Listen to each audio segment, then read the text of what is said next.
Ok, donc on se retrouve pour une séance pool dans un décor différent cette fois-ci. On va tester une nouvelle salle. Donc on va avoir, je dirais, du matériel différent. Notamment pour les biceps, je crois qu'il y a une machine différente. Et du coup, comme d'habitude, on va commencer par du tirage bien triché, bien explosif, comme on l'aime. Et puis après, quelques explications sur l'entraînement.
Première série effectuée. Comme d'habitude, une série un peu lourde. Ce qui va suivre, ça va être une série plus légère où on va s'appliquer sur un petit peu plus sur l'exécution. Ce qu'il y a à savoir pour le dos, j'ai l'impression de me répéter 1000 fois, mais ça va être de jouer sur les angles. Donc, peut-être pas beaucoup de séries par exercice, mais une multitude d'exercices. Et dans cette multitude d'exercices, s'assurer de varier avec au moins 2 séances d'eau différentes pour avoir une rotation des angles et des résistances utilisées. Et aussi, par la même occasion, jouer sur les exécutions. On n'est pas obligé d'être tout le temps explosif. On peut profiter d'un mouvement un peu plus strict sans que ça soit le gros de l'entraînement. Donc on se retrouve pour la deuxième série.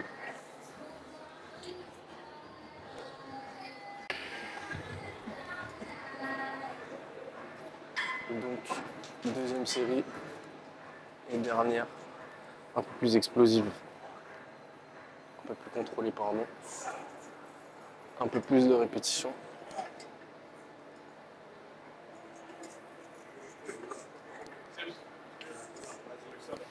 Et c'est parti.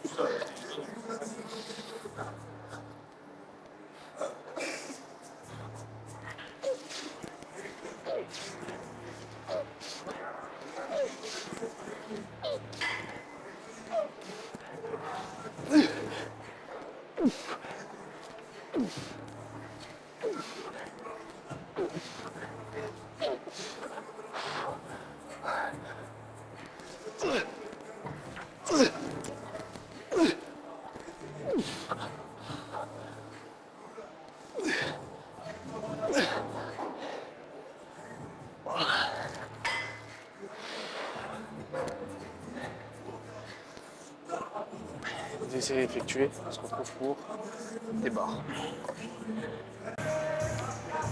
Ok, on se retrouve pour le T-bar, un exercice préféré pour l'épaisseur du dos, donc du coup. Deux séries comme d'habitude. Le maître mot, ça va être la surcharge progressive. Donc là, j'ai rajouté le fameux disque de 1,25 kg qui assure une petite progression sur le long terme, on va dire. Je vais essayer de garder la fourchette de 6 répétitions malgré l'augmentation du poids. Et surtout,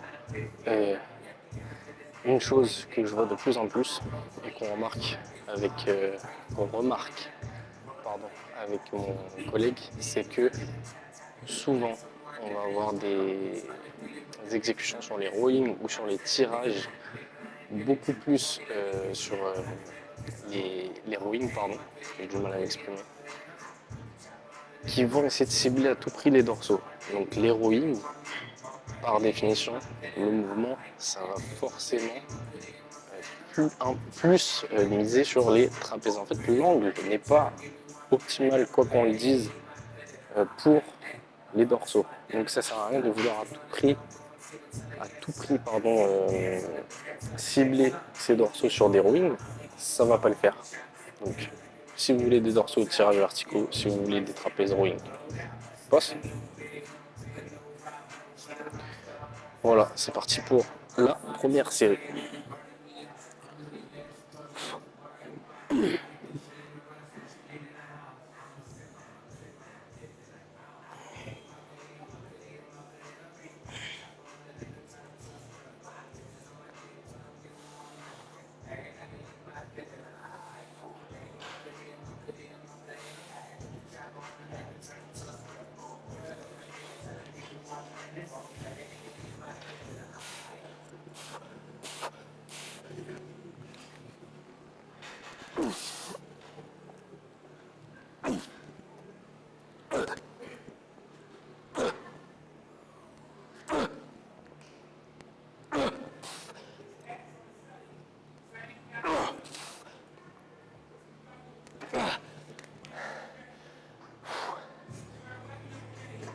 L'exécution à revoir, c'était pas top. Pas top du tout. On va voir la stratégie à adopter sur les semaines à venir. Et là, ça commence à être un petit peu lourd. Deuxième série, comme d'habitude, on va baisser de moins 20 kg. Et on va essayer d'avoir une exécution un petit peu plus stricte.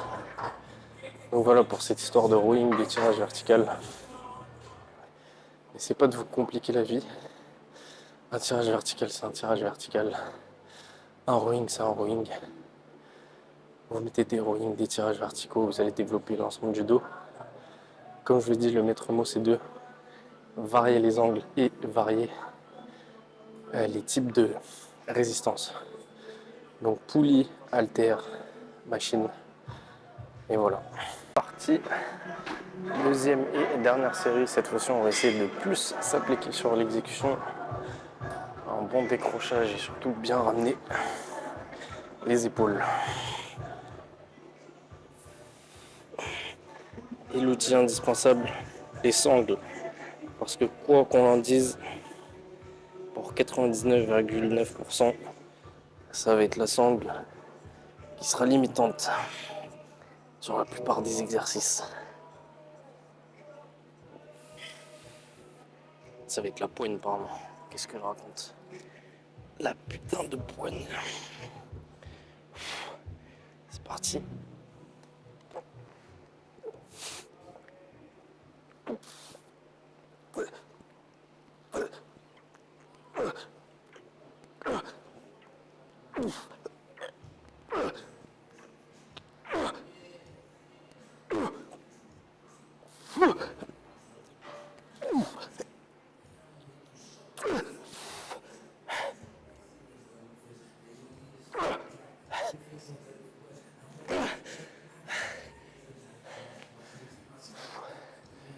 Treize, si j'ai bien compté. Donc, ça nous fait un top 7 à 6 répétitions et un back-off à 13. On se retrouve pour le fameux high row. Ok, c'est parti pour le high row. Donc comme je disais tout à l'heure, les sangles indispensables pour moi quand on veut développer son dos. Parce qu'on aura toujours cette fichue poigne en facteur limitant.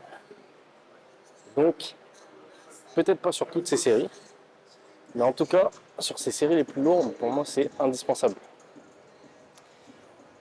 Votre force du dos ne suivra quasiment jamais votre poigne. Mais ce n'est pas pour autant qu'il ne faut pas la travailler. Moi, je conseille surtout de la travailler en parallèle. Donc, d'essayer en fait de la faire progresser en même temps que votre force au niveau du dos. Donc, les courbes vont jamais se croiser, mais elles peuvent se suivre. première série.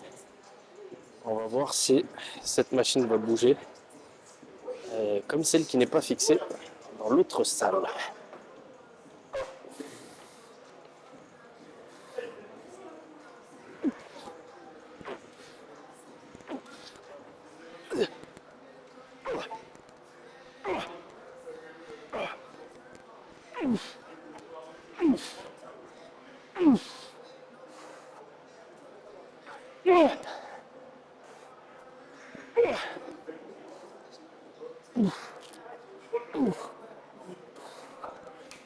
Bon, ça bouge beaucoup moins. Mais c'est toujours pas fixé. Bon, c'est pas grave. On va pas monter plus lourd que ça pour aujourd'hui. Mais on a déjà réussi à faire plus lourd que d'habitude. Donc voilà. Première série comme d'habitude. Et exécution plus stricte. Série d'après. Je pense que vous commencez à comprendre comment se déroulent les entraînements. Bref. Allez, deuxième et dernière série pour cet exercice que j'affectionne particulièrement. J'ai vu un peu plus loin qu'il y a un truc qui a l'air pas mal. C'est des poignées rotatives sur les barres de traction. Alors, peut-être que c'est complètement nul à chier ou peut-être que c'est révolutionnaire. Réponse dans quelques secondes. Ça va être le prochain exercice, je pense. Donc la séance peut paraître un petit peu fouillie, mais comme on est dans une nouvelle salle, autant profiter et autant tester des installations qu'on n'a pas d'habitude. Ça sert à rien de s'enfermer dans un schéma ultra strict. Au final, le gros de la séance, c'est pareil.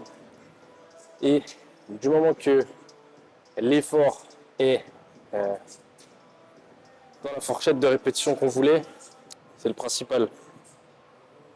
C'est une séance sur 52 dans l'année. C'est parti.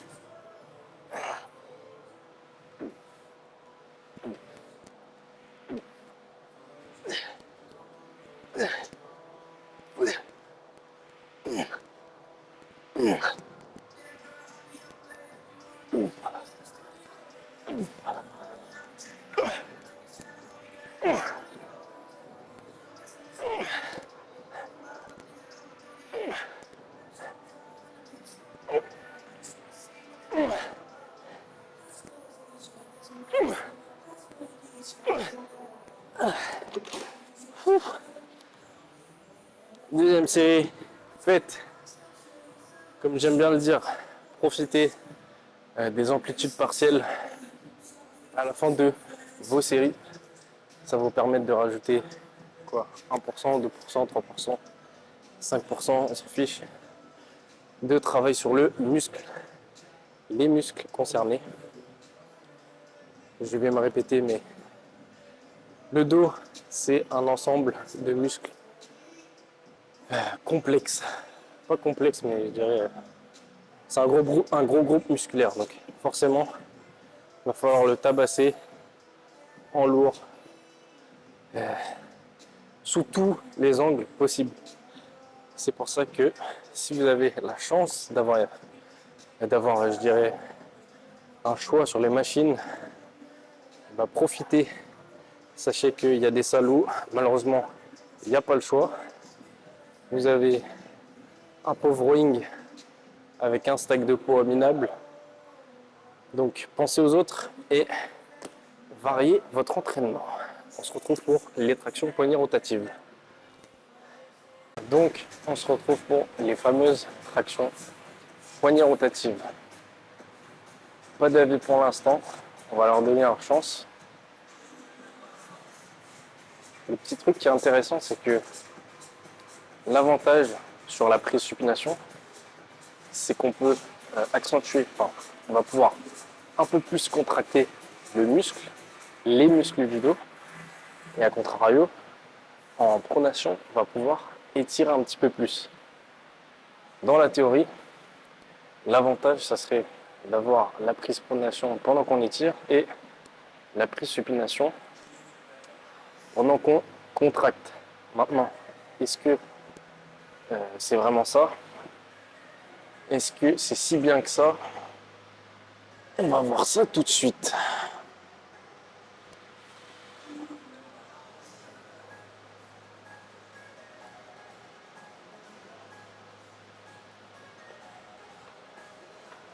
Fermez les yeux, les street workouters. Je mets des sangles sur des tractions. Désolé les gars, c'est pour l'hypertrophie.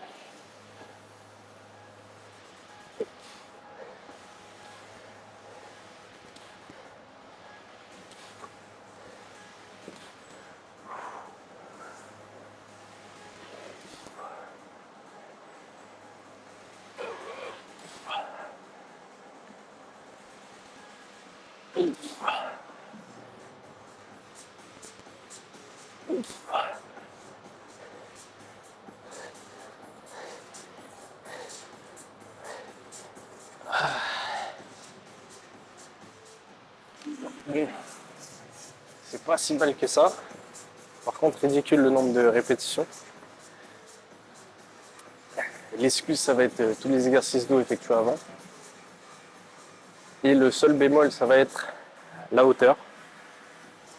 Je trouve personnellement que c'est un peu trop près du sol. Et j'aime pas du tout quand j'ai à plier les jambes pour faire mes tractions. C'est pas du tout agréable.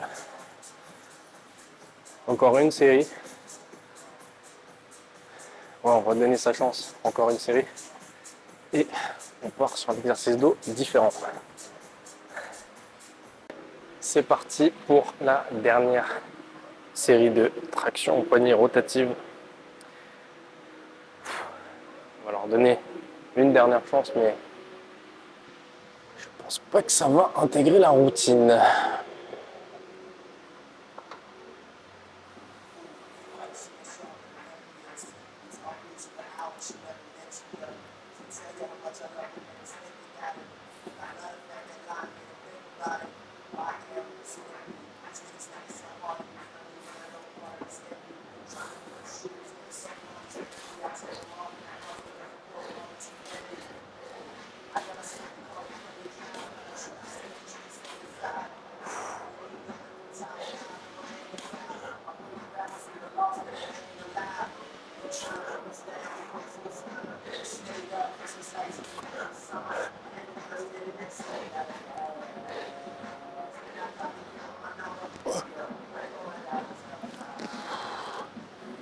Ouais. Bon, pas si ouf que ça. Terminé pour les tractions.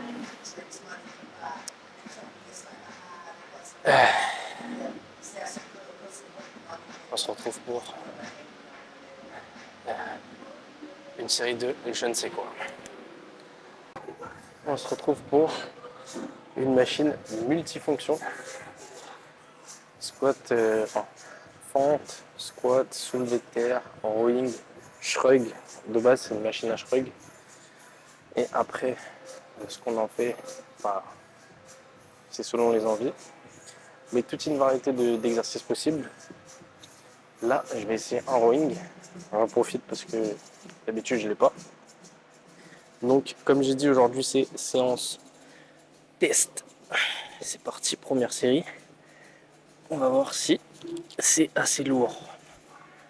On n'a vraiment pas besoin de sangle pour une fois.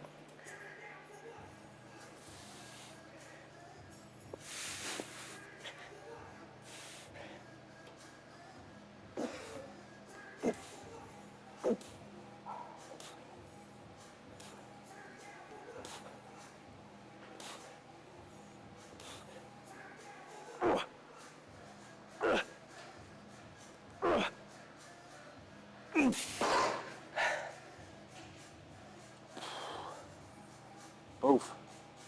En vrai, pas ouf.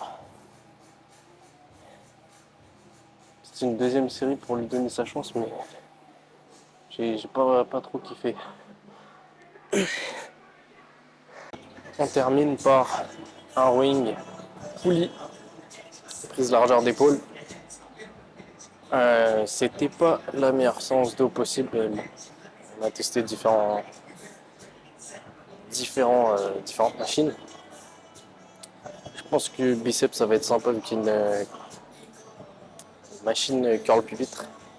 C'est ce qui me manque, je trouve. C'était une machine que j'appréciais particulièrement. Et puis c'est parti. On va aussi faire ces extensions lombaires parce que les lombaires c'est important. Pas obligé de faire du soulevé de terre, mais bon, travailler les lombaires quand même, c'est quelque chose d'indispensable. Quel que soit l'exercice que vous choisissez, quel que soit l'exercice que vous pouvez faire à l'heure actuelle, vous êtes peut-être blessé ou vous avez peut-être peur ou les deux, c'est pas une raison pour ne pas les travailler. Bref, première série.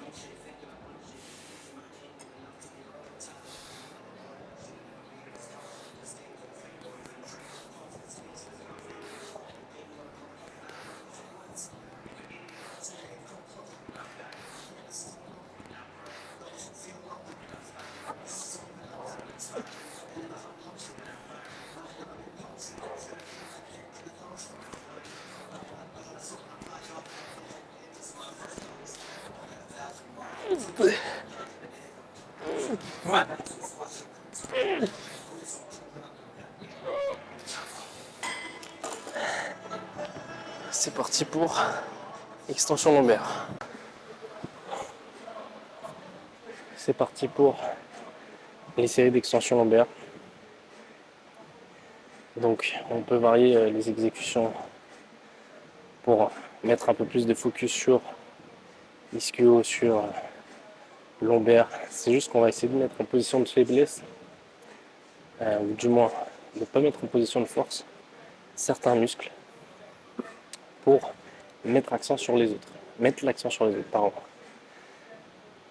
C'est parti, extension lombaire.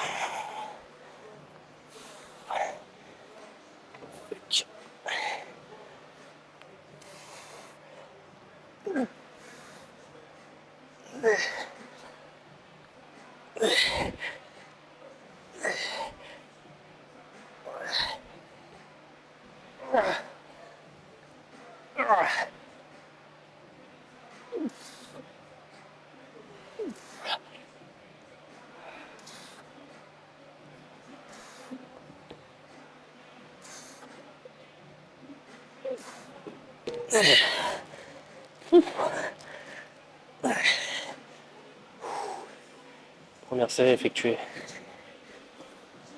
Bon, dernière série, j'ai menti. Ça va être du pullover. J'ai vu cet attachement qui était plutôt sympa avec des poignées sur la corde. On va voir ce que ça donne. Pour le dos, finalité, rien de compliqué. Des rowing, des tirages verticaux et un pullover. Comme ça, on travaille l'ensemble du dos. Tous les angles sont ouverts et varier les résistances. Voilà, c'est aussi simple que ça.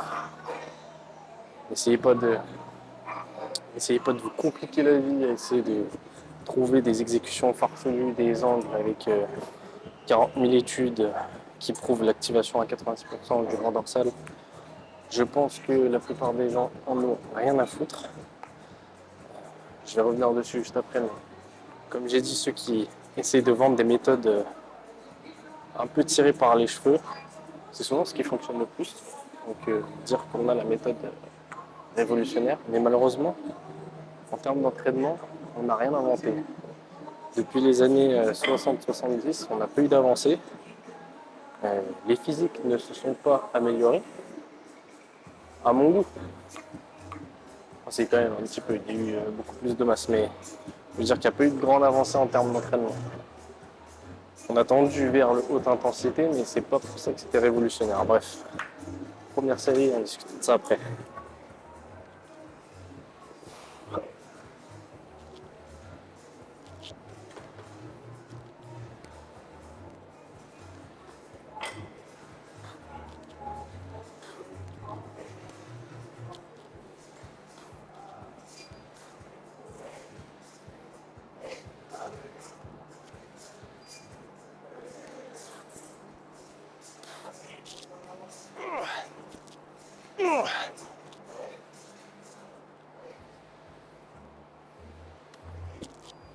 Ouah.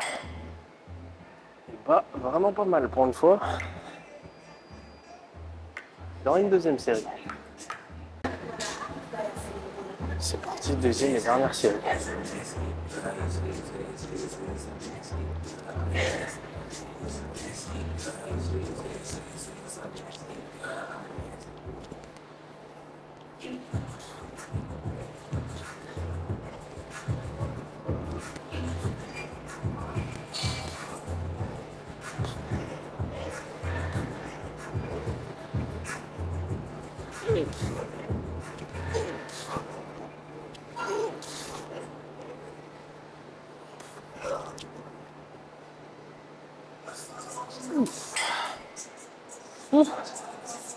Terminé pour le dos. On va passer au biceps. Et c'est parti. Ok. C'est parti, première série sur ma machine biceps préférée. Ça fait quelques années que je l'ai plus malheureusement, mais là, c'est l'heure des retrouvailles.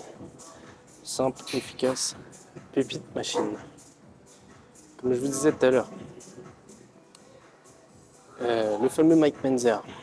C'est pas que Mike Menzer, mais Mike Menzer, c'est un peu l'exemple type de vouloir vendre une méthode clé en main qui fonctionne à tout prix et avec le moins d'investissement possible. Donc tout le monde veut ça. Forcément, c'est ce qui va vendre. Si on peut dire à quelqu'un qu'il suffit de s'entraîner 30 minutes 3 fois par semaine et devenir encore plus énorme que si on faisait 15, 20, 25 séries par semaine, forcément, là les gens ils vont directement foncer dans le truc. Mais c'est pas ça malheureusement, c'est pas comme ça que ça fonctionne. Encore plus quand on est naturel. On est parti pour se faire enfiler comme on dit. Si on croit qu'avec 30 minutes d'entraînement 3 fois par semaine, on va avoir un physique énorme au naturel, ça va pas le faire du tout. Donc je dis Mike Menzer parce que c'est ce qui ressort de plus en plus en ce moment, c'est la mode.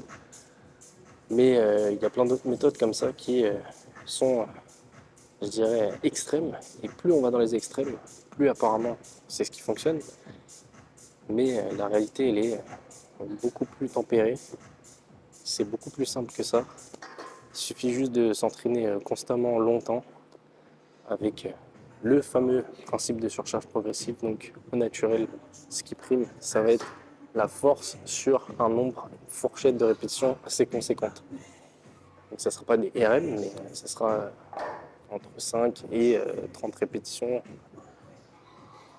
C'est des fourchettes qui sont données comme ça, mais progresser sur des séries, avoir un volume sur sa séance, c'est ce qui va permettre de progresser au naturel et surtout de la constance. Constance, progression, et vous verrez que contrairement à ce qu'on veut vous montrer, c'est pas une courbe, j'arrive plus à trouver mes mots, mais ce sera pas une courbe droite, ce sera pas rectiligne la trajectoire de votre progression.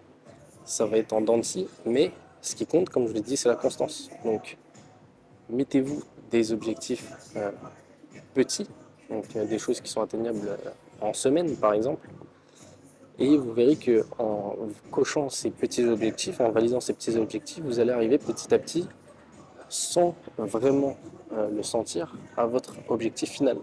Donc sur 1 an, sur 2 ans, sur 3 ans, vous verrez que vous avez parcouru un certain chemin. Quand vous allez vous arrêter et voir tous ces disques de 1,25 qui ont été utilisés, qui au final font que vous avez rajouté 20-30 kg sur un exercice donné, ça sera une progression conséquente et vous verrez le résultat sur votre physique. Assez discuté, on reprend juste après cette série de biceps.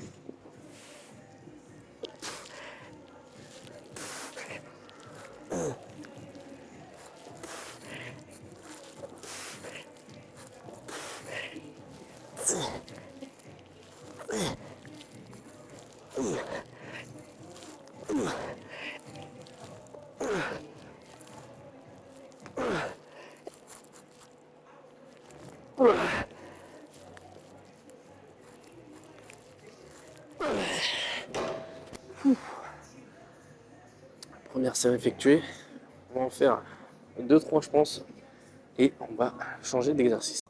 Petit aparté, mais qu'est-ce qu'il y a une salle en Ile-de-France avec des haltères rangés de 4 à 60 kg en heure de pointe?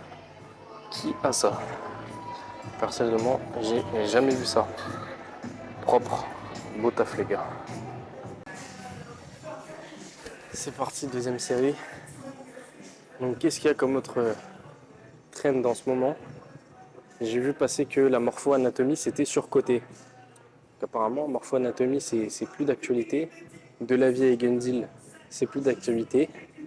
Et apparemment, on peut faire tous les exercices si on a n'importe quelle morphologie. Et il faut absolument faire l'amplitude complète sur tous les exercices. Première nouvelle. On verra ce que ça va donner avec le temps. Donc, comme je vous ai dit, c'est comme ça des trends qui apparaissent. Plus on est extrême, plus on essaye en fait d'inclure le maximum de personnes dans la méthode qu'on va sortir, et plus on a de chance que cette méthode prenne. Mais c'est pas pour autant que les résultats seront là. Tout ça pourquoi? Parce que comme je vous ai dit, la première chose qui va faire que vous allez progresser, c'est la constance. Donc toutes ces personnes qui vont payer pour avoir accès à ces méthodes-là, de toute façon, dans 6 mois, 90%, plus personne n'est là. Donc plus personne ne pratique après 6 mois, 1 an et demi, il n'y a plus personne. Donc forcément, si on arrive d'entrée et qu'on dit que il n'y a rien de nouveau, il faut juste augmenter le poids petit à petit, à réfléchir 2-3 secondes à l'agencement de son programme, c'est sûr que ça ne vend pas du rêve. Mais malheureusement, c'est comme ça que ça se passe. Bref, première série effectuée, oui. Deuxième série, c'est parti.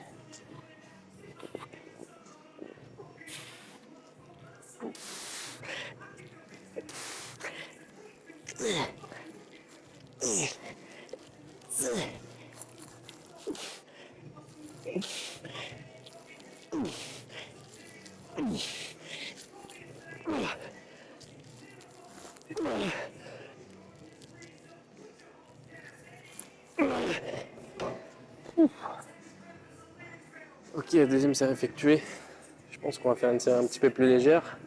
Et on va s'arrêter là, on va passer aux avant-bras. Ça fait déjà un petit moment que je suis là. Allez, dernière série pour les biceps.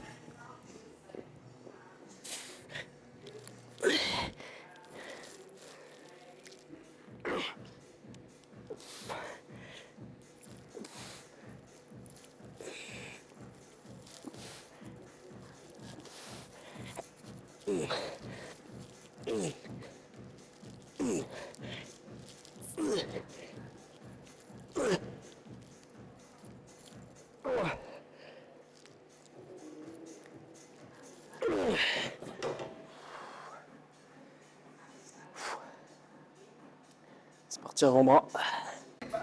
On termine par un petit classique pour les avant-bras. Curl pronation en curl pronation en pronation. Comment c'est stupide en fin de séance. Il est temps de manger. Bon, c'est parti, l'objectif c'est une série de 20.